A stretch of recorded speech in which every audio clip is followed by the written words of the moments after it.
Buenas tardes a todos y bienvenidos al webinar donde vamos a tratar la ciberseguridad y sus riesgos con Pons Compliance, Willis Towers Watson y la colaboración de Fundación Pons. Bueno, en primer lugar, gracias a los más de 100 inscritos que nos estáis acompañando. Conmigo tengo a Fernando Sevilla, que es el responsable de consultoría de riesgos de Willis Towers Watson. Bienvenido, Fernando. Buenas tardes a todos, un placer.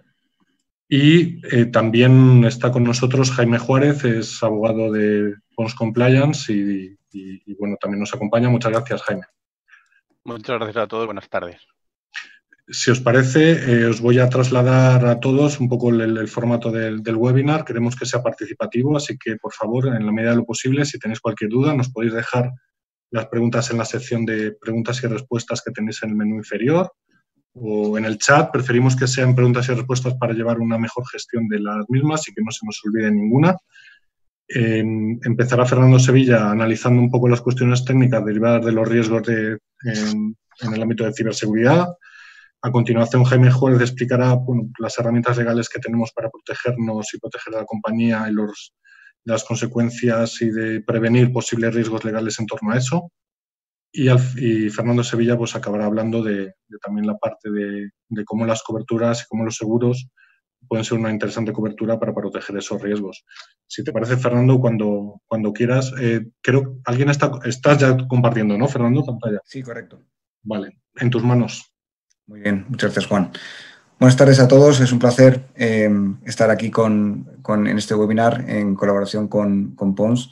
Y como comentaba Juan, vamos a empezar esta sesión explicando un poco, durante 10 minutos aproximadamente, cuáles son las cifras más representativas que podemos comentar alrededor del ciberriesgo. Creo que a todos los que estamos conectados no se nos escapa que el ciberriesgo es un riesgo particular que en muchas ocasiones y en muchas compañías, como sabéis, está gestionado pues de forma dividida por el responsable de riesgos y por el CISO o responsable de seguridad, y eso hace que sea una oportunidad desde nuestro punto de vista, pero también a veces complicación, ¿no? Porque tiene que quedar claro cómo se gestiona, qué se hace, cómo se identifica, etcétera. En cualquier caso, el ciberriesgo es un riesgo, como decía, especial, es dinámico, es evolutivo y, sin duda, la pregunta que nos tendríamos que hacer hoy en día es no es lo que nos puede pasar, sino cuándo nos va a pasar, ¿no? De hecho, nosotros desde Willis Towers Watson, el enfoque que le damos al ciberriesgo es un enfoque muy, permíteme la expresión, cuantitativo, en el sentido de que nos interesa mucho conocer y explicar cuál es el impacto financiero que puede tener un ciberriesgo en una organización. Para ello, como os decía, en los próximos 10 minutos me gustaría explicaros algunos de los resultados que me gustaría compartir con vosotros, algunos de los resultados que han surgido o se infieren del último estudio que hicimos en colaboración con el CISO Lab en junio de 2019 sobre el impacto que estaba teniendo el ciberriesgo en las organizaciones. Como veis, es una encuesta que se hizo a más de 467 compañías. Sí que es verdad que vais a ver que están repartidas por diferentes países. Ahí tenéis el reparto de sectores. Las empresas eran grandes, porque estamos hablando de empresas que facturaban entre 600 millones de dólares hasta los 26.000 millones de dólares, lo cual nos daba una media de facturación de 8.000 millones de dólares. Entonces, bueno, son cifras que, permitidme, aquí en España probablemente nos abrumen, pero por lo menos nos pueden dar idea y vamos a extrapolar, nos van a extrapolar estas cifras, podemos extrapolar a nuestro caso particular. Los dos primeros datos que tenemos es que, de media, el impacto del ciberriesgo en este tipo de organizaciones fue de 4.700.000 dólares por incidentes de ciberseguridad, lo cual nos hace entender el impacto importante que tienen este riesgo en las organizaciones. Y fijaros que en esta encuesta también valoramos o se llegó a la conclusión de que en una de cada 10 organizaciones la pérdida sufrida en total fueron más de 10 millones de dólares. Por tanto, como veis, bueno, pues son cifras que de alguna manera pueden impactar mucho en la cuenta de resultados de las organizaciones. Con el objetivo de profundizar un poquito más, hemos realizado o vamos a dar respuesta a estas 4 preguntas que veis aquí, que sería, bueno, pues en primer lugar, el último año fiscal, cuál ha sido el sector que ha tenido un coste medio más alto, cuál ha sido por tamaño de empresa el coste medio producido por incidentes de ciberseguridad. En tercer lugar, hablaremos un poquito más de tipos de amenazas específicas y los tipos de costes asociados a los incidentes. Comenzamos, en primer lugar, como veis aquí, fijaros que, de nuevo, el sector financiero tal vez sea de los sectores más impactados por el ciberriesgo.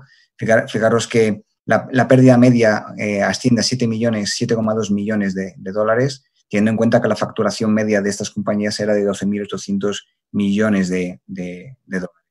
Fijaros como el sector tecnológico, energía, ciencias de la vida, bueno, pues son también sectores importantes. Atención a la parte de industria 4.0, en el que fijaros que hay la pérdida media es de 3,5 millones. Es algo que veremos a continuación como esta parte industrial cada vez se está animando más a transferir el ciberriesgo, como lo veremos.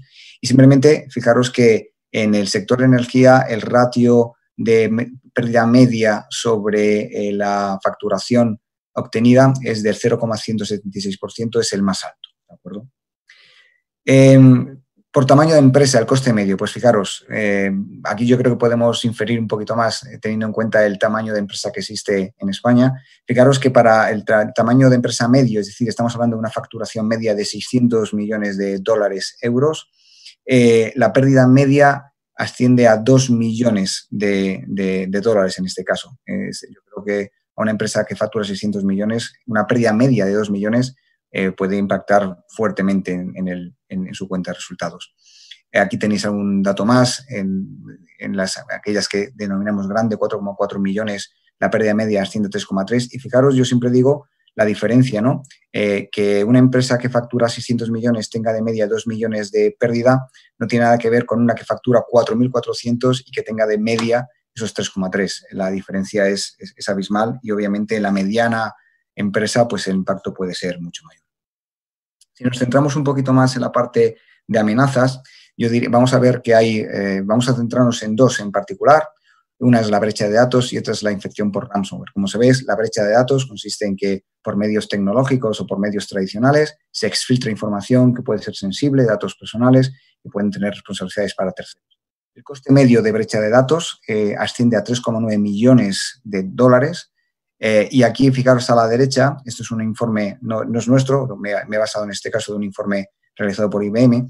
Me gustaría llamar vuestra atención en que la brecha de datos en compañías que tienen menos de 500 empleados asciende a 2,7 millones dólares, mientras que en aquellas que tienen más de 25.000 asciende a 5 millones. De nuevo, el mismo ejercicio. Una brecha de datos de media de 2.700.000 dólares en una empresa que tenga menos de 500 empleados tiene un muchísimo mayor impacto que en una de empresa de más de 25.000 empleados que tenga 5 millones, ¿no? Proporcionalmente la diferencia es muy grande. En cuanto a otra amenaza importante, en la parte también de brecha de datos, simplemente un dato también interesante.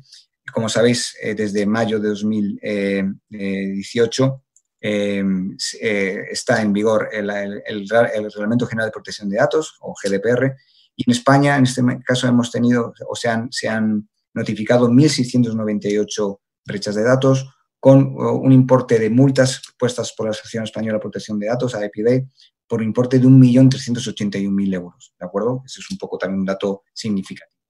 Desde el punto de vista de ransomware, pues cifras escalofriantes, ¿no? Fijaros que de media el rescate medio, el rescate que se están pidiendo por este tipo de malware, Ryuk, Tupel, que son malware, de hecho se llama ransomware como servicio, pues estamos hablando de rescates de 12,5 millones de dólares. De hecho, no sé si conocéis que hace muy poco una compañía energética ha sido víctima de una nueva amenaza que se llama Ragnar Locker, que han pedido hasta 10 millones de dólares, no solamente por descifrar la información que habían cifrado con esta nueva amenaza, sino porque estaban extorsionando a la organización, porque en caso de que no hicieran este rescate, iban a exfiltrar información sensible de manera que, bueno, pues tenían que ver qué hacían. En España, como sabéis, y últimamente toda la parte de startups y nuevo negocio es importante, y entonces también me gustaría traer este punto, que es esta nueva amenaza que, fijaros, del 17 de abril de este año, que es SoFish, que lo que es una campaña de phishing que lo que hacía era a los usuarios de GitHub, que es un repositorio donde muchas startups tienen su código y tienen su código base, es decir, el core de las startups muchas veces es un código software, pues pedía este tipo de phishing pidiendo el mail y la password. Como veis a la derecha, el mail y el password es un formulario fake, falso, de tal manera que el usuario, atendiendo esta solicitud, digamos, en principio legítima por parte de GitHub, daba su usuario y su password y eso permitía acceder al adversario, al delincuente, a todo el código. Es decir, imaginaros el impacto que puede tener esto sobre una compañía. Y por último, ya acabando esta parte, fijaros, hablaremos un poco de cuáles son las diferentes pérdidas, ¿no?, que se pueden transferir al mercado asegurador en la siguiente parte que daré al final de la charla. Fijaros que a la izquierda hablamos de costes de primera respuesta y condición de incidente, costes de reclamaciones, costes por pérdida de ingresos. En el informe también que hicimos hemos detectado diferentes tipos de pérdidas y un poco por resumir, fijaros que el 22% de las pérdidas coinciden con la parte de responder al incidente, de contenerlo, de gestionar la crisis. Un 17% corresponde a la parte de multas, sanciones, daños y perjuicios a terceros y daño y responsabilidad civil principalmente. Y luego el 61% de las pérdidas corresponden a la pérdida de beneficio, gastos operativos, rescate, restauración de sistemas, la parte más de productividad. Y doy paso, en este caso, a mi compañero para que continúe y espero que esta introducción nos haya puesto en contexto sobre el valor, el impacto que puede tener el ciberriesgo en las compañías, en las personas, y a partir de aquí, pues, seguimos con la. De hecho, voy a dejar de compartir para que mi compañero proceda.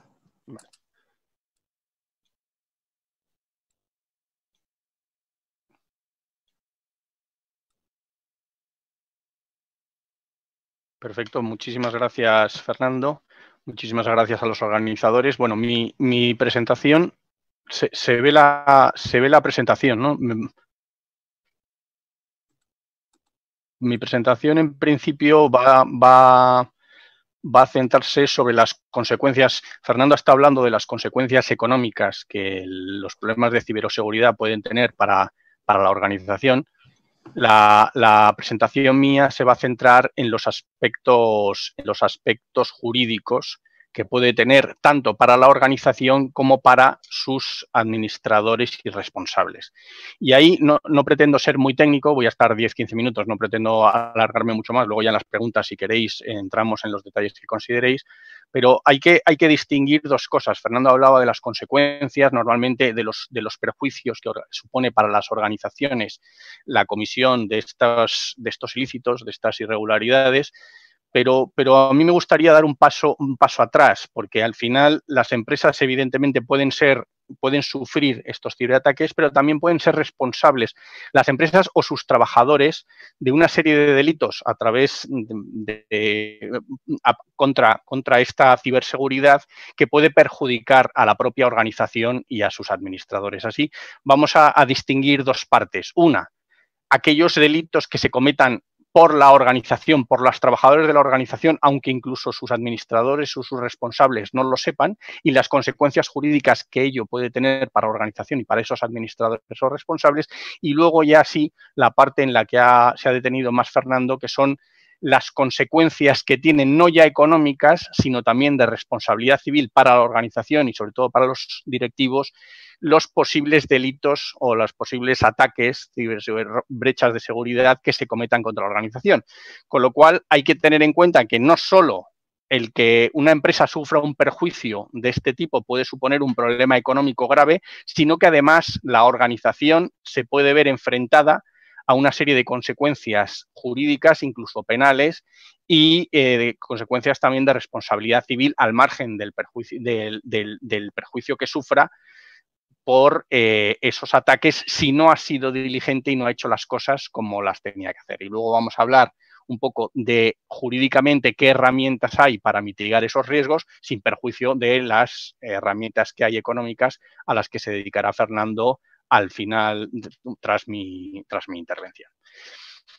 Aquí hay que hablar un poco del compliance penal, que es una cuestión que ahora pues, está muy de moda, pues partidos de fútbol, partidos políticos, equipos de fútbol, perdón, partidos políticos, grandes bancos, eléctricas, están metidas en estos temas. Al final, el compliance, la responsabilidad penal de la persona jurídica, ¿qué es? Es que si dentro, en el seno de esa persona jurídica, se cometen una serie de delitos, luego veremos cuáles, contra terceros, la persona jurídica puede ser responsable penal de esos delitos y los administradores o los directores, los gerentes de esa persona jurídica también pueden ser responsables de esos delitos que se cometan contra terceros.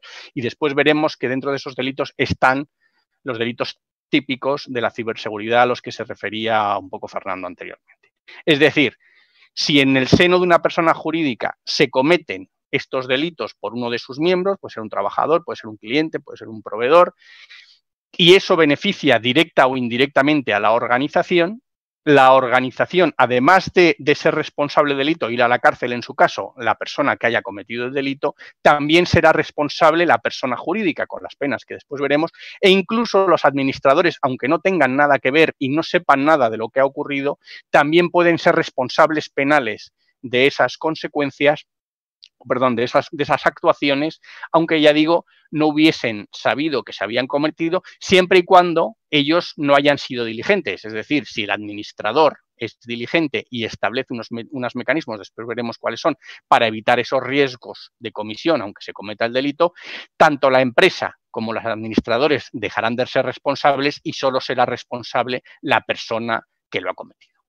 Por tanto, vemos, por un lado, que está la responsabilidad penal que puede derivarse de la comisión de estos delitos, y luego aparte tenemos la responsabilidad civil, que va aparte, ya sea civil directa, sí, por la comisión del delito, si se hace responsable la persona jurídica, o la responsabilidad civil indirecta por la realización de la causación de cualquier daño o perjuicio a terceros a través, en estos casos que nos estamos refiriendo sobre todo a los ciberdelitos, a través de los delitos o de las actuaciones que se puedan cometer a través fundamentalmente de la red.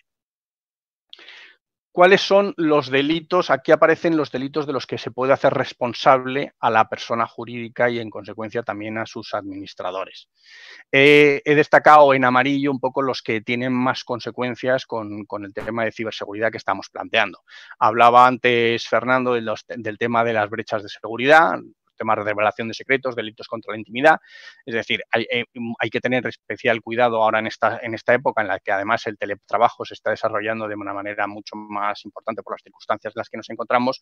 Hay que ser especialmente cuidadosos, evidentemente, con aquella información que se obtenga o que obtengan nuestros trabajadores, proveedores o clientes de terceros y el uso que se dé de esa información a través de las redes por cuanto puede suponer, evidentemente, un perjuicio, un delito que se cometa contra terceros y de los que pueda ser responsable tanto la organización como sus administradores. En segundo lugar, hay que tener cuidado también con los daños informáticos que estamos hablando, lo repito, luego hablaremos de los daños informáticos que se puedan causar contra nuestra organización, pero estamos ahora mismo para introducir hablando de los perjuicios, de los delitos que se puedan cometer por parte de nosotros contra terceros, daños informáticos por perjudicar de alguna manera el uso o la información informática o los equipos informáticos que tiene un tercero, y luego los que quizá haya que destacar más para las empresas habituales, que son los delitos contra la propiedad intelectual e industrial, el mercado y los consumidores. Aquí, pues todo el uso de programas informáticos, etcétera, que puedan suponer una vulneración de la propiedad intelectual e industrial de terceros. Hay que ser especialmente sensibles, sobre todo cuando, como digo, en esta época en la que nuestros trabajadores están pues utilizando con mayor asiduidad pues sistemas informáticos, programas, etcétera, para desarrollar su labor ordinaria. Aquí vemos las consecuencias penales que estas actuaciones pueden tener para la persona jurídica, ya digo, al margen del delito que cometa la persona física que realice la actividad. Si se cometen los anteriores delitos que veíamos y benefician directa o indirectamente a la organización se le puede poner desde multa hasta 9 millones de euros hasta inhabilitación para subvenciones, ayudas públicas e incluso prohibición de actividad definitiva o hasta 15 años. Además de las consecuencias que puede tener no solo para la persona jurídica, sino para el órgano de administración, directivos y representantes, por no haber sido diligentes al intentar evitar la realización de esas actuaciones y con pues, las penas aquí que se ven, desde privativa de libertad, inhabilitación especial, etcétera, hasta penas de responsabilidad civil. Y luego tenemos la segunda derivada, que es un poco lo que planteaba Fernando. Fernando planteaba sobre todo aquellos casos en los que se nos ocasione un perjuicio a nuestra empresa, pues porque hay una brecha de seguridad, nos quiten información, etcétera, etcétera.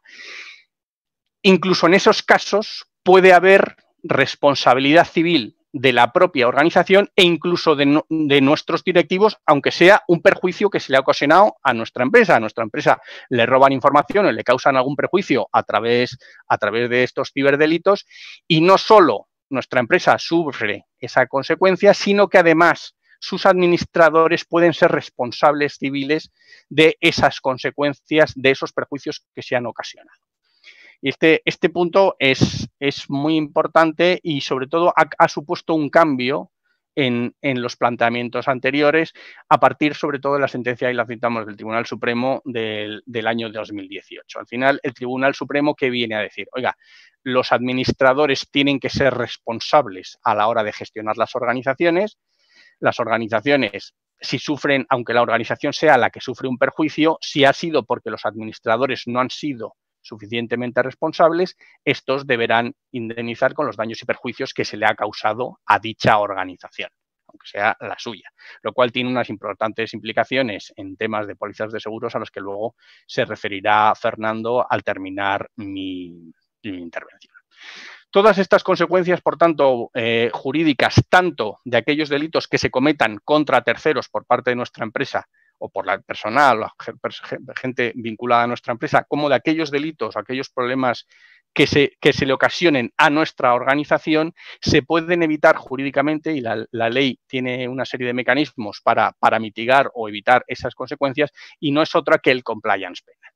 Al final, el compliance penal, lo que establece la norma es, oiga, la persona jurídica y sus administradores son responsables, salvo que hayan hecho lo razonable para evitar que esas irregularidades, ya sea contra la organización, ya sea por la organización contra terceros, se cometan. Y básicamente aquí establecemos un poco cuáles son los requisitos de ese compliance penal. Un mapa de riesgos, que es analizar cuál es la situación de la empresa y qué riesgos hay de que se cometan esas irregularidades frente a terceros o incluso contra la propia organización, la elaboración de un modelo para precisamente mitigar esos riesgos, la creación de un órgano autónomo que es el responsable de toda esta supervisión, la elaboración de un manual en el que se diga, oye, cómo hay que proceder, cuáles son los protocolos de actuación en función de un poco las circunstancias y las condiciones específicas de la empresa, y dentro de ese manual pues establecerá un canal de denuncias y un código ético, un canal de denuncias que ahora está también muy de moda, el whistleblower que se llama, que es básicamente la posibilidad de que se pueda comunicar con el órgano autónomo de cumplimiento de la organización sobre cualquier problema que pueda surgir en relación con toda esta materia, y luego, pues evidentemente, una formación continua y una revisión periódica del sistema para evitar que estos delitos a favor o en contra de la empresa se cometan. Vemos, por tanto, que el compliance penal formalmente realizado y bien realizado lo que permite precisamente es servir de cortafuegos para esas responsabilidades penales y civiles que veíamos antes que se pueden derivar tanto para la organización como para sus administradores. Básicamente es lo que rápidamente se explica en esta diapositiva. Jurídicamente el compliance penal tiene esos beneficios tanto desde un punto de vista estrictamente penal como después desde un punto de vista de responsabilidad civil, administrativa y responsabilidad societaria, con las ventajas un poco que se explican aquí, no solo, evidentemente, disminuir esas responsabilidades penales que puede tener, que pueden implicar incluso el cierre de la organización, como las consecuencias que puede tener para los administradores y las facilidades que puede tener, evidentemente, si disminuye el tener el compliance, el tener el compliance disminuyen las responsabilidades o pueden disminuir las responsabilidades civiles que se deriven tanto para la organización como para los administradores, dará lugar también a una reducción también en las primas que haya que pagar en el caso de los seguros que se contraten, que es precisamente el último punto que es al que se va a referir ahora Fernando al hablar de las consecuencias más económicas y los modos de mitigarla, todas estas cuestiones de ciberseguridad. Y sin más, luego ya en las preguntas, si tenéis cualquier duda o cualquier comentario, pues ya entramos, si queréis, con más detalle. Entonces doy la palabra a Fernando. Dejo de compartir aquí. Muchas gracias, Jaime. Muy amable. Muchísimas gracias.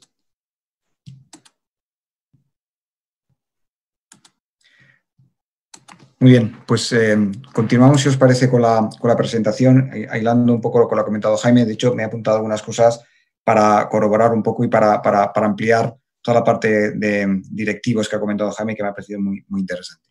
En cualquier caso, vamos a ver un poco, después de este contexto, qué podemos hacer para ese ciberriesgo que hemos comentado, que tiene sus impactos y que puede afectar a personas jurídicas y físicas, como hemos visto, qué podemos hacer para mitigar y transferirlo. Y esa es la parte que vamos a analizar a continuación.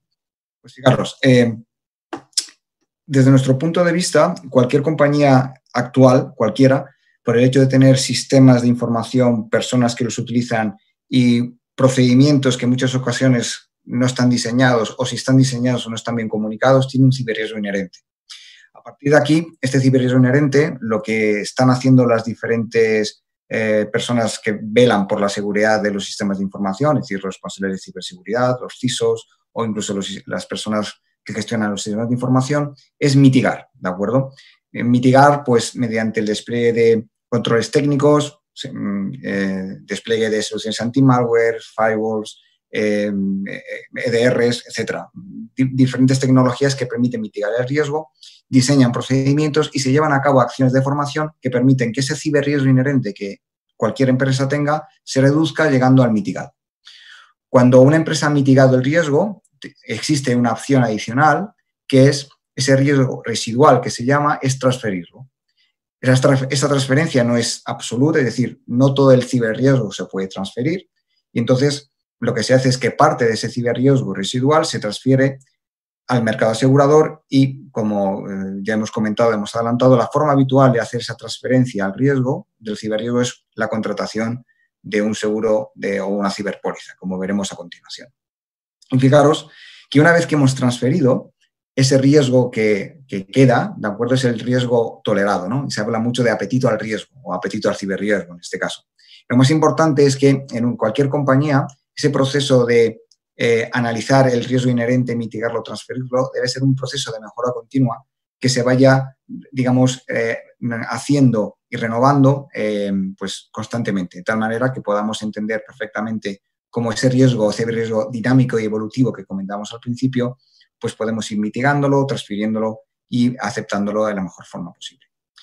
Fijaros que para hacer este proceso, intentando de alguna manera mapear los diferentes tipos de ciberriesgo y estrategias que hemos comentado, nuestra propuesta es que alrededor del ciberriesgo las compañías deberían realizar estas acciones, ¿no? Identificar, evaluar estratégicamente el ciberriesgo. Hablaremos un poquito más adelante de qué es esa parte de evaluación estratégica del ciberriesgo, como creemos que es algo que a personas de perfil menos técnico puede interesar mucho. Y dentro de esa identificación estratégica incluimos la parte de identificación y evaluación operativa, realizando niveles de madurez, entendiendo la cultura corporativa, haciendo un análisis profundo del ciberriesgo y llevando a cabo la cuantificación y análisis de las pérdidas asociadas a la ocurrencia de esos incidentes de ciberseguridad.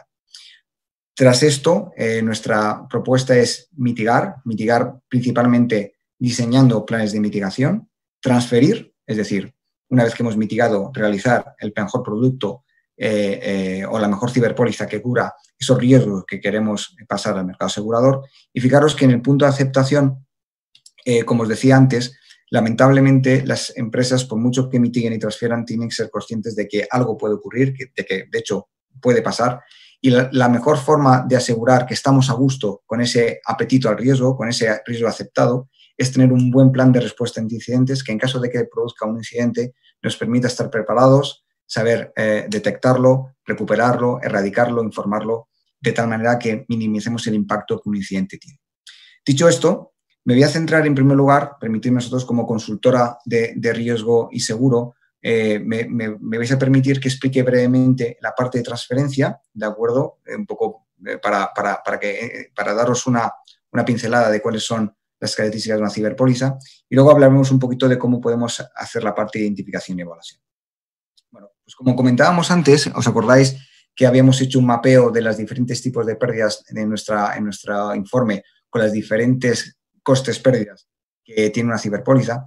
Bueno, pues mira, la ciberpóliza es un producto, es un contrato de seguro que combina coberturas de responsabilidad civil con daño material y tiene o cubre 3 grandes tipos de pérdidas. Lo que comentamos, ¿os acordáis? Costes y pérdidas por gastos de primera respuesta y de contención del incidente, es decir, una vez que pase algo, vamos a ver cómo minimizamos el impacto que tiene ese incidente en la organización y vamos a averiguar lo que se llama análisis forense, qué es lo que ha pasado.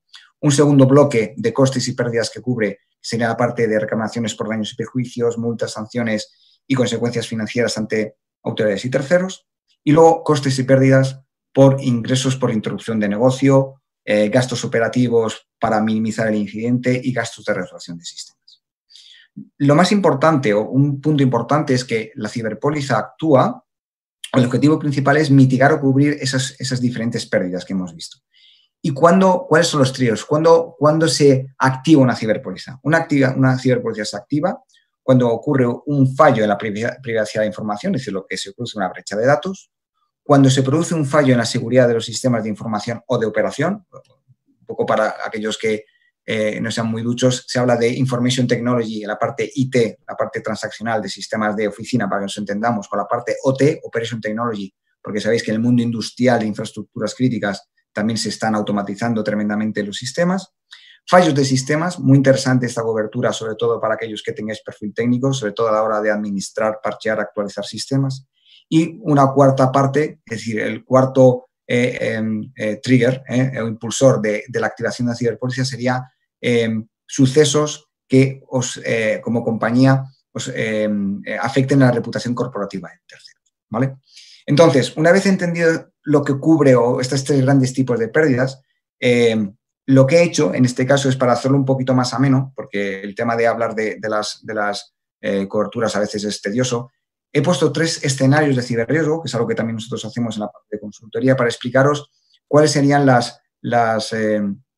lo que cubriría en cada caso si pasara, ¿no? Entonces, empezamos, si os parece, por el primer escenario, que sería una brecha de datos, ¿no? Imaginaros que hay una brecha de datos personales que están almacenados en PCs o incluso en medios tradicionales, en papel, y que está realizada o que se lleva a cabo por tanto una persona externa o interna. Fijaros que aquí estamos ampliando mucho el escenario. Bueno, pues en este caso amplio, fijaros que la primera respuesta estaría cubierta, es decir, la ciberpóliza lo que hace es que os proporciona un servicio de 72 horas sin franquicia, de tal manera que en esas 72 horas habrá un panel de expertos, consultores expertos que os ayudarán a entender qué ha pasado en este incidente y a partir de aquí todos los gastos, digamos, de monitorización de crédito, análisis forenses, legales, costes de servicios y relaciones públicas que tengamos que hacer por si acaso vuestra reputación está dañada.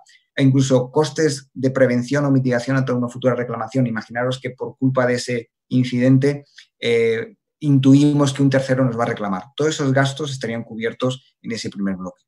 Adicionalmente, imaginemos que desgraciadamente esos datos son filtrados y la Asociación Española de Protección de Datos nos impone una multa, ¿vale? Esta multa en España son multas administrativas, hay silencio administrativo y en principio todas las multas impuestas estarían cubiertas por la ciberpóliza. En España, en Portugal, por ejemplo, está de forma explícita prohibido el cubrir este tipo de incidentes, ¿no?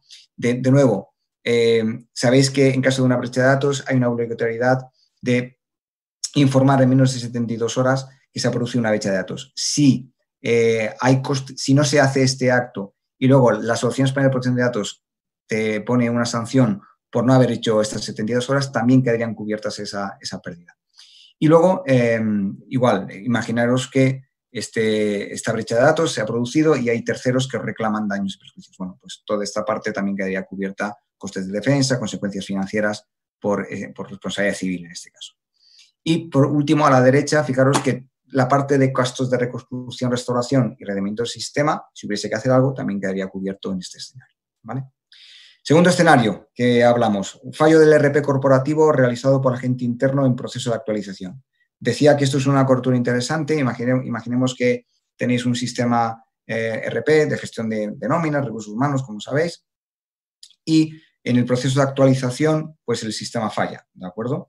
Bueno, pues en primer lugar, los costes de descontaminación, recomposición, restauración de datos quedarían cubiertos, y aquí es importante, aunque de forma, digamos, no ha sido dolosa, pero se ha producido internamente algo, es decir, no hace falta que haya un ciberdelincuente o un adversario externo para que la póliza se active, sino que internamente, por ese fallo o esa falta de actualización o el fallo del parcheo, los costes de reconstrucción quedarían también cubiertos, así como la pérdida producida porque ese sistema no está activo, ¿vale? Aquí hay un tema muy importante, que es el periodo de carencia. Es decir, si yo tengo el sistema RP que ha ido 3 horas, las pérdidas económicas producidas por ese incidente no van a ser cubiertas por el seguro porque la ciberpóliza incorpora un término que se llama periodo de carencia, que es que como mínimo es un periodo entre 8 y 12 horas en el que se activa la pérdida por beneficio, ¿de acuerdo? Es decir, si el fallo del RP está más de 8 horas, en ese momento se activa la ciberpóliza y ahí entraría la cobertura por pérdida de beneficio. Y también es importante saber que esta cobertura se produce o se activa tanto si el sistema es propietario, en premise, o se consume como servicio, ¿vale? Se llama el proveedor externo de servicios en sus modalidades de infraestructura como servicio, plataforma como servicio o software como servicio. Por último, el tercer escenario, que yo creo que he seleccionado 3 escenarios, yo creo que son interesantes y que nos dan un poco idea de qué es lo que puede pasar y cómo nos puede cubrir la ciberpóliza en estos casos, ¿no? La infección por ransomware, hemos visto algún ejemplo anterior, materializada en un servidor de ficheros realizada por agente externo e interno. De nuevo, los costes de descontaminación estarían incluidos. Fijaros, como os decía en el caso del Ragnar Locker, si además de cifrar la información, el adversario quiere exfiltrar la información y la hace pública, los gastos por parte de terceros también quedarían cubiertos, como hemos visto arriba. Y aquí lo interesante es que los costes operativos para asegurar, es decir, el concepto de salvaguarda, ¿no? Es decir, si yo para evitar un daño mayor incorporo nuevos PCs, incorporo servidores, incorporo nuevas personas, incorporo recursos y hago acciones que me permitan minimizar el impacto, esos costes adicionales también estarían cubiertos por la ciberpóliza. Y aquí un tema también muy interesante. Si en ese proceso yo tengo que contratar a una persona que negocie con el adversario, el ciberdelincuente, para intentar descifrar esos gastos de, digamos, de secuestro, ¿no? De negociación con el secuestrador, también estarían cubiertos. Y si al final del proceso hubiese que pagar un rescate, siempre y cuando se demuestre que el pago de rescate se ha hecho para evitar un mal mayor, también quedaría cubierto por la ciberpóliza, ¿de acuerdo? Con límites, sublímites y obviamente esto estamos hablando de un caso genérico, pero bueno, yo creo que puede dar una idea interesante de cuáles son las coberturas. Fijaros que normalmente la ciberpóliza se había vinculado mucho con la parte de brecha de datos, pero como veis, creemos que tiene una serie de coberturas interesantes, completas, y que ayudan a transferir ese ciberriesgo residual que comentábamos anteriormente. Simplemente, antes de pasar a la otra parte, Jaime comentaba antes de la parte de responsabilidad de directivos, absolutamente. De hecho, esa parte de responsabilidad de directivos, hay un producto específico que es la póliza de D&O, Directive and Officer, que cubre efectivamente ese riesgo, ¿no? Si se prueba que el CISO no ha mostrado diligencia en su función, se podría cubrir ese riesgo. Y simplemente para vuestra información, sabéis que hoy en día está muy de moda lo que se llama el fraude del CEO mediante ingeniería social, fraude por ingeniería social. En este caso es importante entender que ese riesgo en particular, la póliza de ciber la cubre con límites muy pequeñitos, muy escasos, y ahí lo que hay que hacer es colocar el riesgo a través de otro producto, que es el producto de Crime. En cualquier caso, si tenéis alguna duda, lo podemos comentar posteriormente. Dicho todo esto, una vez, fijaros que hemos hablado de límites, hemos hablado de sublímites, hemos hablado de primas, ¿no? Hemos hablado queremos reducir ese riesgo, queremos transferirlo, y lo que queremos hacer es entender o transferir ese riesgo al mercado asegurador de la mejor forma posible. Es decir, cuando hablamos de la mejor forma posible, lo que decimos es, necesito un producto que tenga un coste asociado a mi nivel de exposición.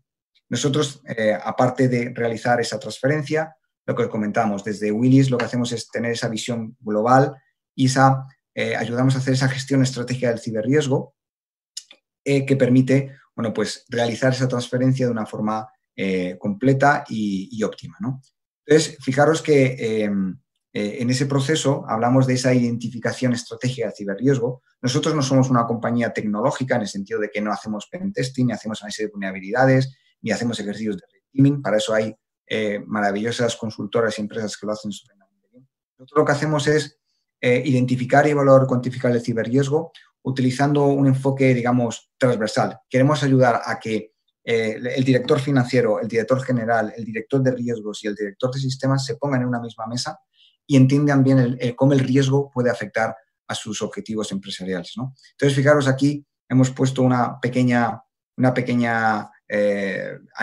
es una animación, ¿no? Pero 4 personas, estos 4 roles hablando sobre el ciberriesgo, y la idea es que podamos, como os comentaba, tomar decisiones traduciendo información que muchas veces los CISOs, los CTOs, los directivos de informática y de seguridad saben. Oye, tengo una CVE de criticidad 8,9, o esta APT me ha pasado esto, oye, mira, el firewall, la regla tal, bueno, pues, y esto muchas veces pues no se entiende, ¿no? Entonces, fijaros que la idea es, con esta evaluación estratégica del ciberriesgo, pues la idea es poder contestar a preguntas como, oye, ¿cómo puede afectarnos el ciberriesgo a nuestra consecución de nuestros objetivos estratégicos? ¿Qué impacto? O sea, ¿cuánto podemos perder el año que viene por culpa del ciberriesgo?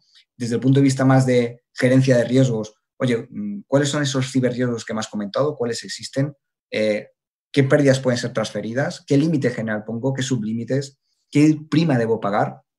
Pero en esa misma mesa nos encontramos al CISO o al CTO que pregunta, oye, ¿cuál es el impacto financiero que pueden tener mis riesgos? Generalmente, el análisis de riesgos se hace de una forma, permitidme, más cualitativa, utilizando diferentes metodologías, con mapas de riesgos. Y la idea es decir, oye, pero este riesgo, este escenario, ¿qué impacto puede tener en mi organización? ¿Por qué? Porque ese conocimiento del impacto complementa los ejercicios que ya tenemos y además te permite actualizar tu plan de respuesta ante incidentes, que te permite, pues, para modificar los indicadores y precursores que te ayuden a minimizar el impacto. Y, por supuesto, con esa información cuantitativa del riesgo podemos ayudar a justificar inversiones en mitigación. Esos firewalls, esos malware, esos anti-malware que os comentaba, es cómo mitigo, cómo ayudo a justificar esa inversión. O incluso a justificar nuevas incorporaciones al equipo de ciber. Pero el director financiero también tiene sus preocupaciones, que es, oye, yo tengo mis ratios financieros, mi EBITDA, mi pérdida de ganancias. ¿Cómo afecta el ciberriesgo a mi EBITDA, a otros KPIs? ¿Cuál es el retorno de inversión de esas contramedidas que estamos haciendo? Incluso, ¿cuál es el retorno de inversión de transferir, o sea, de contratar una ciberpóliza, ¿no? O cómo afecta el ciberriesgo al cumplimiento de mis normativas. Bueno, pues ese enfoque global, digamos, multifuncional, y que va más allá de un carácter técnico, es lo que nosotros llamamos gestión estratégica del ciberriesgo. ¿Y cómo hacemos un proceso? Pues mirar, es muy sencillo. Fijaros, nosotros lo que hacemos es, con vosotros, realizamos una serie de workshops, de talleres de calibración, y lo que hacemos en primer lugar es definir escenarios. Un escenario como el que hemos visto antes. Imaginaros ahora que están de moda el acceso remoto, pues imaginaros una denegación de servicio volumétrica realizada por agentes externos sobre servidor de VPN de acceso remoto, ¿vale? Mi servidor de VPN al que yo tengo que acceder para acceder a mis documentos en mi oficina está, digamos, hackeado, hay una denegación de servicio que lo tira abajo y me quedo sin acceso a mis documentos, a mis sistemas.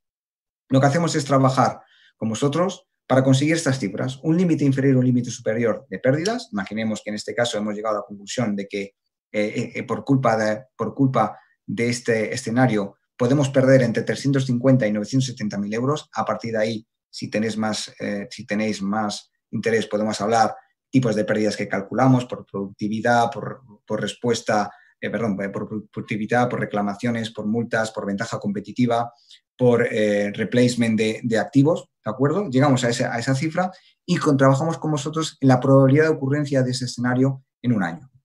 Una vez que tenemos esa información, ese input que llamamos nosotros, un escenario con unos límites y una probabilidad, lo que hacemos es simular cómo se comporta ese escenario en 1000 años, ¿de acuerdo? Es decir, cuantificamos las ciberpérdidas. En este caso, utilizamos el modelo de simulación de Monte Carlo para realizar ese proceso de emular cómo ese riesgo, cómo ese escenario se comporta en 1000 años. Y con este ejercicio, fijaros que podemos solamente con este ejercicio, con estos datos, teniendo en cuenta, repito, que tenemos estos límites y esta probabilidad, podríamos obtener outputs como los que vais a ver aquí. Solamente asociado a este escenario, yo le podría decir a mi CEO, a mi director financiero, a mi director de riesgos y a mi director de sistemas que la organización puede esperar una pérdida media anual de 240.000 euros, como veis aquí, por la ocurrencia de este escenario, que si el EBITDA de la organización es 9,5 millones, se reduciría en 2,54%, es decir, sabemos que nuestro EBITDA se va a reducir en 2,54% porque este escenario va a ocurrir. Que la organización puede esperar una pérdida media anual de 190.000 euros relacionada con pérdidas solamente por productividad, es decir, por lucro cesante, por la ocurrencia de este escenario, y que una vez cada 200 años la organización pierde 1.132.000 euros o más por este escenario. Por tanto, con este único escenario no podríamos calcular el límite general de una ciberpóliza, pero sí decir que el sublímite por pérdida por interrupción de negocio no debería ser inferior a 1.200.000 euros. Por supuesto, teniendo en cuenta diferentes técnicas que utilizamos, podemos también poner encima de la mesa que existe una posibilidad del 10% de perder 722.000 euros o más por la materialización de este escenario. Y por último, que la organización necesita actualizar su plan de respuesta ante incidentes porque teniendo en cuenta la cuantificación de este escenario, pues podré, como os comentaba antes, adecuar mis indicadores y precursores. Fijaros, hemos pasado de unos inputs, una simulación basada en el modelo de Monte Carlo, unos outputs que veis aquí, y ya para acabar, pues el valor que damos es el que veis, ¿no? El CEO tiene visibilidad sobre cómo el ciberriesgo puede afectar a los objetivos estratégicos, el director financiero, cómo afecta la rentabilidad de salud financiera de su organización, el CRO, el responsable de riesgos, cómo optimizar límites y primas, y el CISO CTO, el responsable, pues tiene información cuantitativa que reduce incertidumbre acerca de cuál es la probabilidad y cuantificación de pérdidas de los escenarios de ciberriesgo, permite actualizar el plan de respuesta ante incidentes y ayuda a justificar inversiones en proyectos para mitigar o incluso contratar recursos adicionales. Por mi parte, nada más. Espero que el webinar haya sido de vuestro agrado. Y Jaime, yo no sé si quieres añadir alguna cosa adicional y si no, pues si os parece, abrimos el turno de preguntas y que quedamos a vuestra disposición para solventar dudas, preguntas o cualquier inquietud que os haya causado el webinar.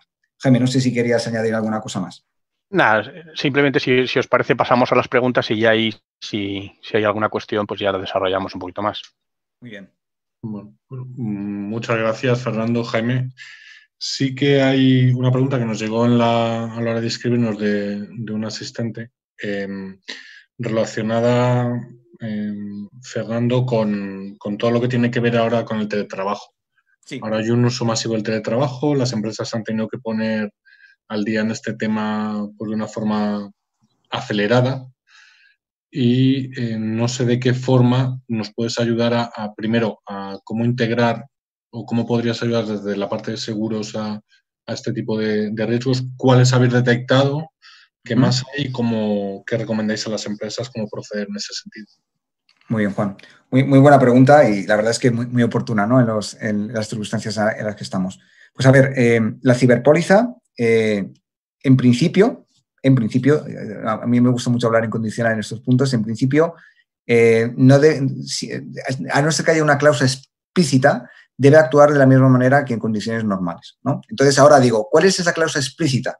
Vale, pues en las pólizas hemos hablado pues de la franquicia temporal, de esas 8 o 12 horas. Puede haber una cláusula que muchas veces no se tiene en cuenta, que es la cláusula cláusula de exclusión por mantenimiento. ¿Qué significa esto? Significa que en el momento en que tú transfieres tu ciberriesgo al mercado asegurador, en el formulario hay un formulario que tú pones un sí o no si estás haciendo unos controles, unas medidas, y ahí indicas cuál es, permitidme, tu nivel de madurez de una forma sencilla de la organización. Tú ahí te comprometes a tener un estado, a realizar una serie de actividades que te permite, digamos, gestionar tu riesgo de una forma adecuada. Si hay una cláusula que se dice que esa actividad, que normalmente se hace de forma presencial, es decir, tu equipo de ciberseguridad, tu equipo técnico está presencialmente en la empresa, va a mantener ese nivel, digamos, de actividad para asegurar que tu empresa está segura. Claro, si hay esa cláusula y tu equipo de ciberseguridad, como es el caso, está en casa porque no puede ir a la oficina, la aseguradora podría tirar de esa cláusula para, en caso de que haya un ciberincidente, decir, ya, pero es que tú no estás manteniendo tus sistemas de la misma manera que me dijiste que hacías, ¿de acuerdo? Entonces, aquí lo que hemos hecho en este caso es que, como hemos intuido una posible agravación del riesgo, lo que hemos hecho es avisar a las aseguradoras y, de hecho, nosotros en Willis lo que hemos hecho es proporcionar a nuestros clientes un pequeño servicio de autoevaluación del nivel de madurez del dominio de acceso remoto tal manera que ellos puedan entender hasta qué punto están llevando a cabo mejores prácticas para que ese acceso remoto de sus empleados a los sistemas esté haciendo de una forma segura. Entonces, yo diría que, resumiendo, en principio la ciberpolicía debe actuar de una forma normal, pero cuidado, revisar bien el wording de la ciberpolicía, y si existe esa cláusula por exclusión por mantenimiento, pues ojo, porque podría tirarse de ella, ¿vale? Muchas gracias, Fernando. Mira, tenemos otra para Jaime y tiene que ver con, bueno, las dudas que hay respecto al análisis técnico de los seguros frente a los de compliance, cómo ayudar a diferenciarlos o cómo de complementarios son y cómo abordar esas dos cuestiones. Sí, muy bien, muchas gracias. Sí, hay que, a lo mejor no lo he dejado yo claro en mi presentación, pero hay que distinguir en primer lugar las dos cosas distintas que protege el seguro y el compliance penal. Por un lado, el compliance penal es verdad, por un lado protege, como decíamos antes, la responsabilidad penal de la organización y los administradores por la comisión de delitos, sea cual sea la consecuencia económica que tenga. Y por otro lado, y en eso sí se relaciona mucho con el seguro, evita posibles responsabilidades civiles, sobre todo también de la empresa, pero sobre todo de directivos, ¿vale? Y en eso es en lo que, bueno, tiene una relación muy directa con los seguros que comentaba Fernando. Ahora, el punto importante es que aunque haya una compañía de seguros y la compañía de seguros pague la consecuencia, la responsabilidad civil que se derive, ello no exime de que pueda repetir la compañía de seguros contra los administradores y contra la empresa si los administradores y las empresas no han demostrado que han intentado hacer las cosas bien. Con lo cual vemos que está estrechamente imbricado todo, pero son dos aspectos distintos. Por un lado, y lo ha explicado muy bien Fernando, están todas las cuestiones de costes, probabilidades, etcétera, del perjuicio económico que una determinada actuación puede suponer para la organización. Y por otro lado está la cuestión jurídica, ya sea penal o civil, que puede tener la negligencia de los administradores. Evidentemente, si hay responsabilidad civil, ese perjuicio económico será más o menos el que se ha calculado en el seguro, pero por un lado, el seguro lo que tiene que analizar es, oye, ¿cuáles son las herramientas físicas concretas o tecnológicas concretas para mitigar esos riesgos y cuáles son las consecuencias económicas que eso puede tener? Y desde un punto de vista de compliance es analizar las probabilidades de que se cometan y los perjuicios que puede tener esos delitos o esas irregularidades, pero no tanto cuantificarlas económicamente, sino establecer las medidas organizativas razonables para evitar esos perjuicios. Con las dos consecuencias, que además si encima no tienes compliance, aunque el seguro pague al tercero, puede ser que la compañía de seguros pueda repetir contra ti si no has sido diligente y no has establecido esas medidas. No sé si queda un poquito... Sí, muchas gracias, Jaime. Y cómo, bueno, esto me lleva a la siguiente pregunta, Fernando, ¿cómo vosotros valoráis a la hora de considerar el riesgo el hecho de que haya un compliance en la empresa o en la organización a la que cuando vais a hacer ese análisis de riesgo? ¿Cómo de importante es y cómo influye tenerlo o no? Bueno, pues también muy, muy buena pregunta. Cuando hablas de la parte de compliance, entiendo la certificación de las compañías en estándares y metodologías de gestión de ciberriesgo, ¿no? Tipo ISO 27001, 27002 o NIST. Bueno, aunque sabéis, el NIST Cyber Security Framework no es certificable, pero bueno, de ese estilo. A ver, pues muy positivamente. De hecho, esta mañana hablaba con un cliente y me decía que es una parte interesante porque ayuda a hacer lo que no se hace. Es decir, normalmente las compañías lo que hacen es mitigar, incorporar sistemas, incorporar técnicas que permiten mitigar el riesgo, pero cuesta mucho documentar, pues porque hay falta de recursos, ¿no? Y la documentación, el diseño de políticas, procedimientos y estándares es una parte que justamente este tipo de normativas hace mucho hincapié, ¿no? Entonces, aquella compañía que de alguna manera puede mostrar que tiene no solamente la parte técnica realizada, sino la parte de procedimiento, pues obviamente la disminución del riesgo es mayor, aunque no signifique que sea más seguro, significa que ha hecho bien las cosas y que ha procedimentado, ¿de acuerdo? El hecho de tener certificado ISO 27001 no asegura que no te vayas a ser atacado o no seas vulnerable. Lo que te significa es que has hecho el esfuerzo de mitigar y de diseñar políticas y procedimientos para que de forma estándar tu gestión de la ciberseguridad sea más fácil, más sencilla y obviamente eso ayuda a que tu nivel de madurez sea mayor, ¿de acuerdo? Entonces, obviamente, aquella compañía que está certificada en algún tipo de ISO 27001 o 27002, pues obviamente o incluso otras ISOs para continuidad de negocio, por ejemplo, o de calidad de servicio, pues obviamente se minora y se tiene muy en cuenta a la hora de transferir el riesgo y a la hora de calcular primas y límites, por supuesto. Muchas gracias, Fernando. Hay una cuestión muy interesante que también tiene que ver, bueno, con la digitalización creciente de las compañías y la explosión de marketplace, venta online, etcétera. Y no recuerdo que lo hayas profundizado sobre eso, pero creo que las empresas, por lo menos las que nos están preguntando, sí que les puede interesar el ámbito de cobertura y las estrategias de protección en torno a posibles ataques de terceros que provoquen brechas de seguridad, ¿no?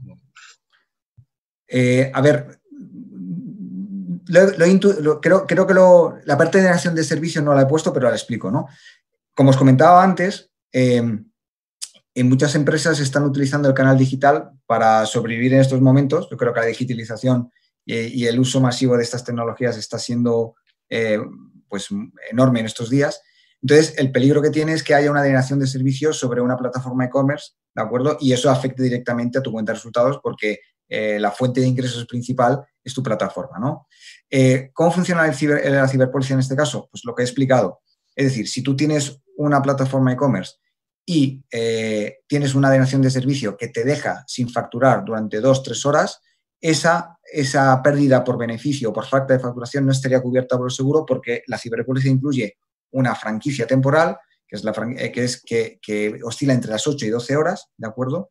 Que te dice que no se activa el seguro hasta que pase esas horas, ¿no? Aquí hay un punto interesante que a mí me gusta explicar, que también es nuestra labor, ayudar a nuestros clientes en esa fase de transferencia, que es que existen pólizas en las que el periodo de carencia, ¿de acuerdo?, que son de 8 horas, implica que tienen que pasar 8 horas para que se active y la póliza actúa a partir de la hora 9 y te paga la primera hora a partir de la hora 8, ¿vale? Es decir, en un ataque de 9 horas, ¿vale?, con este periodo de carencia, lo que hago es que te pago la 9ª hora. Hay otras pólizas que lo que te dicen es, yo no te voy a activar hasta que tengan las 8 horas de caída, pero si se producen las 8 horas, te voy a pagar todo el tiempo, desde el minuto 1 que se viene abajo el sistema. Por tanto, obviamente la prima es mayor, pero depende hasta tu apetito al riesgo de contratar un producto a otro y de tener esa posibilidad, digamos, de que en caso de que haya una caída de más de 8 horas, el seguro te cubra desde el minuto 1 las pérdidas asociadas a ese periodo. Muchas gracias, Fernando. Nos están preguntando, Jaime, ¿hay algo relacionado con el fenómeno del trabajo donde podamos abordarlo desde el compliance, Jaime? ¿Algún tipo de protocolo o algo que debamos hacer para protegernos de usos indebidos de ese teletrabajo dentro del ámbito laboral? Entiendo, ¿en la situación actual o en general? No, bueno, en la situación actual y claro, en general. El teletrabajo también es un fenómeno que creo que sí, ha venido para quedarse. No quiero tampoco entrar a aburrir mucho a la gente con cuestiones técnicas, pero los delitos contra los trabajadores, aunque no entran directamente en el compliance penal, también se pueden tener consecuencias penales para la organización. Entonces, evidentemente, en la situación actual hay dos derivadas clarísimas, que son, oye, pues la posibilidad de que estés utilizando a trabajadores no ya porque estén teletrabajando, sino, oye, porque ya tengan que abrir al público y no les estés facultando, les estés proveyendo de las medidas de higiene y salubridad necesarias para poder realizar dicho trabajo en condiciones óptimas para no contaminarse, no contagiarse con el COVID, que eso puede ser una responsabilidad incluso penal de los empleadores, y luego también el abuso de la situación, dadas las circunstancias económicas en las que nos encontramos todos y que a nadie nos escapa, pues que los empleados puedan abusar de los trabajadores aprovechando estas circunstancias. En ambos casos podrían tener especiales consecuencias contra la organización y contra los administradores. Y en cuanto a las medidas para mitigar, quería yo puntualizar anteriormente una cosa que ha dicho Fernando, y lo ha dicho y tiene todo el sentido y tiene toda la razón al hablar de las ISOs y todos los mecanismos técnicos para evitar la comisión de estos delitos o estas consecuencias. Pero desde un punto de vista de compliance penal, lo que exige el Supremo y Fiscalía son cuestiones más cualitativas que tanto cuantitativas. Y en este sentido, vinculándolo un poco con la cuestión que me planteabas del trabajo, al final, cuando tú haces el compliance penal, lo que tienes que hacer es establecer los protocolos que minimicen la comisión de esos riesgos, tengan las consecuencias económicas que esos riesgos tengan. Entonces, en ese sentido, establecer buenos protocolos en relación con los delitos contra los trabajadores, con buenos protocolos que establezcan cuáles son los procedimientos y las medidas que hay que implementar. Ahora, por ejemplo, con el COVID, pues temas de darles o no mascarillas, los guantes, etcétera, y que todo esté bien documentado y que esté formalizado, es fundamental de cara a tener alguna consecuencia jurídico-penal en el futuro. Evidentemente, si tú tienes todo bien documentado y has formalizado todos los procesos, evidentemente, si tienes que ir ante un juez, pues es mucho más fácil demostrar que has sido diligente que si no lo tienes documentado. Muchas gracias, Jaime. Último, nos están entrando preguntas sobre... Ha debido resultar, es que lo es, de hecho, muy interesante lo del tema de los secuestros de datos y un poco que nos refresques o recuerdes los procesos de recuperación de los mismos, el pago de los rescates, cómo procedéis vosotros como aseguradora a la hora de cubrir esos escenarios en las empresas. Bueno, a ver, nosotros no somos aseguradora, nosotros somos consultora de riesgo seguro, ¿vale? Sí. Eso es importante, ¿vale? En cualquier caso, un poco por nuestra experiencia. A ver, nosotros cuando hay un incidente, yo siempre digo que hay que diferenciar entre un incidente que viene por reclamación de tercero o incidente específico de seguridad, ¿no? Entonces, en este punto, estamos en el segundo caso, incidente de seguridad. Lo primero que tiene que hacer la compañía es llamar al servicio de primera respuesta, si tiene la ciberpóliza, y ese servicio de primera respuesta ellos se encargan de gestionar absolutamente todo el proceso, ¿no? Es decir, hay una empresa normalmente que es la gestora y a partir de esa gestora a su vez llama pues al gabinete legal, al gabinete de relaciones públicas o al gabinete tecnológico, de acuerdo, a la consultora de turno, que ayudará a hacer el análisis forense, de acuerdo, y a entender qué ha pasado y a erradicar y contener el incidente para que no vaya más. Normalmente, en las 72 primeras horas, eso se produce, se erradica, se soluciona normalmente, y si no pasa eso, ¿de acuerdo?, pues se empezaría a activar digamos, la cobertura o la franquicia en este caso, en primer lugar, ¿de acuerdo?, porque sabes que hay primero una franquicia y luego pues ya se cubriría lo que queda por encima de esa franquicia, ¿vale? Entonces, en cuanto al tema de extorsión, pues yo desconozco los procedimientos que siguen las consultoras como tal, porque eso es una parte que tienen ellos,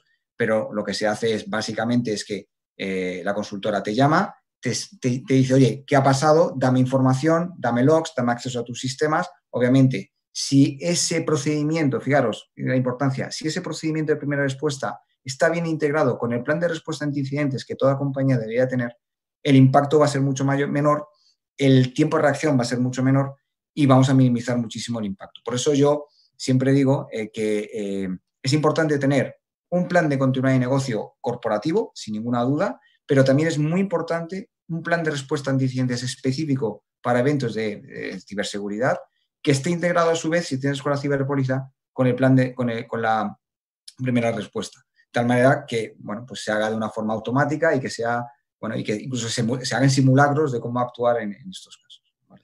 Muy bien, muchas gracias, Fernando. Vale. Jaime, vamos con la última pregunta, si quieres. No ha quedado claro el tema de las consecuencias.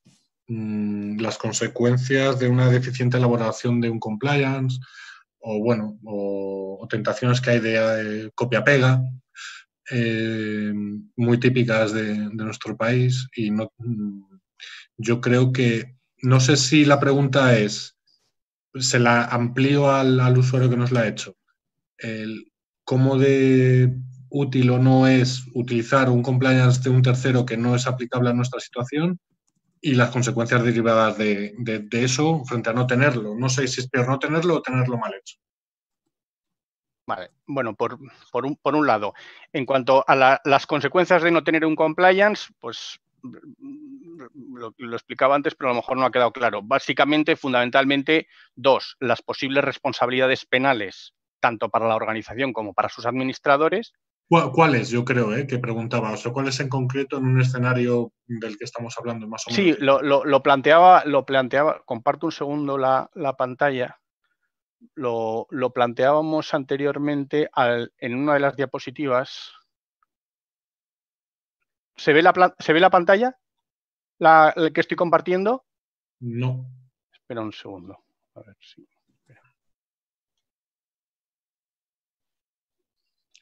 Ahora, Jaime. Bien, aquí se ven las consecuencias para la persona jurídica de no tener compliance son multa hasta 9 millones de euros, puede incluir disolución total, suspensión de actividades, clausura de locales, prohibición de actividades, intervención judicial, etcétera. Esto para la persona jurídica. Luego, además, tiene consecuencias para los administradores, que pueden incluso, oye, pues tener las penas parecidas a las del sujeto que cometa el delito en sí.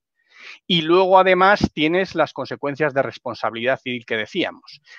Responsabilidad civil que puede en muchos casos, oye, cubrirla el seguro, pero eso no significa que la empresa de seguros no pueda repetir o ir después contra los administradores diciendo, oiga, yo he pagado en primer lugar, pero usted ha sido el responsable porque ha sido negligente, con lo cual usted es el responsable último que tiene que hacer frente a esas consecuencias civiles, ¿vale?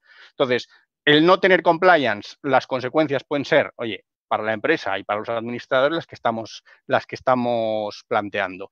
Y luego planteabas otra cuestión que está deficientemente hecho, Jaime. Claro, entonces lo que te dice el Código Penal es que si tienes el compliance, exime o atenúa. Es decir, si lo tienes razonablemente bien, sin olvidarnos que el compliance, así como la cuestión de los seguros, oye, le importa más a la compañía de seguros para determinar los riesgos y para no perder dinero, el compliance, lo que tú tienes que demostrar, la obligación de los administradores es demostrarle a un juez que han sido diligentes y que quieren hacer las cosas razonablemente bien, con lo cual tampoco hay que volverse loco y nadie exige a nadie que se vuelva loco. Si lo tienes bien, razonablemente bien, pues entonces te exime de las responsabilidades que estamos hablando. Si no lo tienes bien, lo tienes a medias, te mitiga. ¿Cuál es el problema? Que una cosa es tenerlo regular porque no lo has hecho todo lo bien que podías haberlo hecho y otra cosa es tomarle el pelo al juez. Me explico, claro. Una cosa es que se haga un compliance, oye, y te haya faltado pues rizar el rizo en no sé qué medida o algún delito pues lo hayas analizado con menos profundidad y otra cosa es que te dediques a vender chupachus y copies el compliance de una central nuclear o a la inversa. En ese caso, evidentemente, si vas al juez y al fiscal, lo que le estás demostrando es que les quieres tomar el pelo. En ese caso, el compliance no te sirve para nada y lo único que consigues es que el juez o el fiscal pues te miren con especial cariño. Nos ha quedado por decir. Nos ha quedado. ¿Vale? Si os parece, ya para finalizar, si queréis concluir cada uno de los dos con un minutillo rápido de conclusiones y de recomendaciones que hacemos a los asistentes y con esto ya cerramos el webinar, si os parece. Bueno, pues sí, que comienzo yo. He visto que Jaime se ha silenciado de forma explícita. Pues nada, gracias por vuestro tiempo. Espero que el webinar haya sido de vuestro agrado. Y nada, como recomendación, comentaros, creo que la gestión del ciberriesgo tiene que ir más allá de la incorporación de medidas, de contramedidas, de firewall. Es algo que va a afectar y que os puede ayudar a conseguir vuestros objetivos estratégicos. Una buena gestión.